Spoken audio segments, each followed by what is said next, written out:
मनमाड शहराला पाणी पुरवठा करणाऱ्या वागदर्डी धरणानं तळ गाठलाय। त्यामुळे इथल्या शहराचा पाणी प्रश्न गंभीर बनलाय। पालिकेचं जलशुद्धीकरण केंद्रही निकामी झाल्यानं या ठिकाणच्या नागरिकांना गढूळ गाळ मिश्रित पाण्याचा पुरवठा होतोय।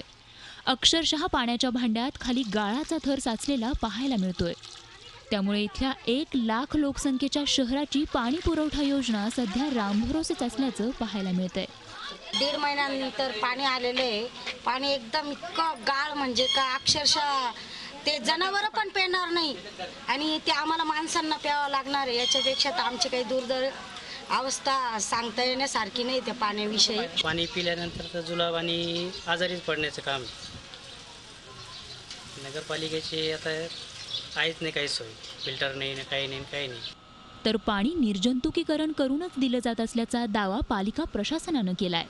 बऱ्यापैकी त्या पाण्याची हाताळणी झाल्या कारणाने गढूळ असल्याचं जे काही रंग आहे तो काही कमी झालेला नाही। तरी देखील आम्ही जलशुद्धीकरण केंद्रामध्ये आमचे ॲलम, TCL इत्यादी जे काही आहे जंतुनाशक त्यांचा वापर करून पाणी आपण निर्जंतुक करून जनतेला पुरवण्यासाठी प्रशासन सज्ज आहे। गढूळ पाण्यामुळे साथीचे आजार आणि पोटाचे विकार वाढण्याची शक्यता निर्माण झाली आहे। त्यामुळे पाणी उकळून पिण्याचं आवाहन डॉक्टरांनी केलंय।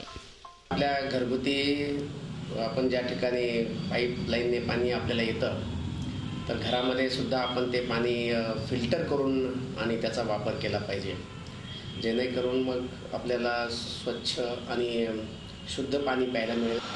नियमित आणि शुद्ध पाणी हा नागरिकांचा मूलभूत अधिकार आहे।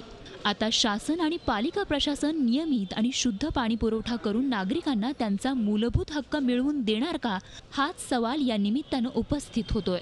निलेश वाघसह bureau report, Zee media, Manmad. Zee 24 तास रहा एक पाऊल पुढे।